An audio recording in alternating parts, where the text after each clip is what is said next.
Welcome back for day 2 of our Advent reflections.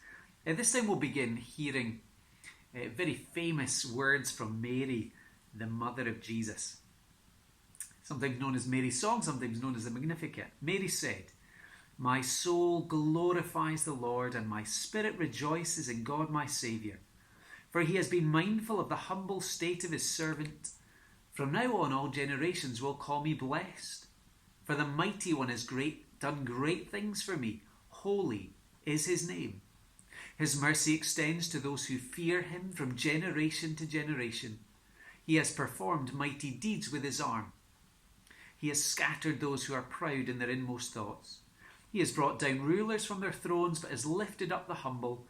He has filled the hungry with good things, but has sent the rich away empty.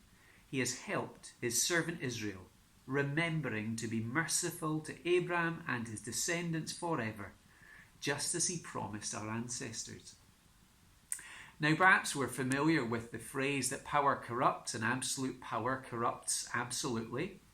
And perhaps as we look around history or politics, we can see that in practice, but that's not how Mary sees it as she considers her God. What causes her to break out in this magnificent song? Well, we saw some key words and phrases. God is Saviour. God is the Mighty One. God is more powerful than any king or political system. But that does not cause Mary to fear or to back away. Mary moves in, recognizing God has been mindful of her. That God actually uses his power for the humble, for the weak, satisfying the hungry. The God who rules heaven and earth has come to visit this poor teenage girl, giving her the honour of being the mother of Jesus. We see in Mary a great picture of faith. Mary has a humble faith in a mighty and a glorious God. And so God visits her. And in actual fact, Mary represents the only people that God can visit.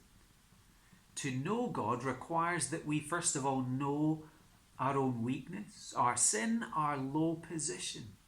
And at the same time that we, like Mary, are amazed that God in his kindness would meet with us as he sends Jesus to be a Saviour for us.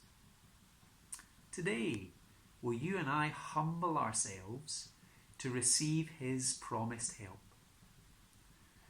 Will we learn to stop depending on ourselves in order to depend on Jesus as Saviour?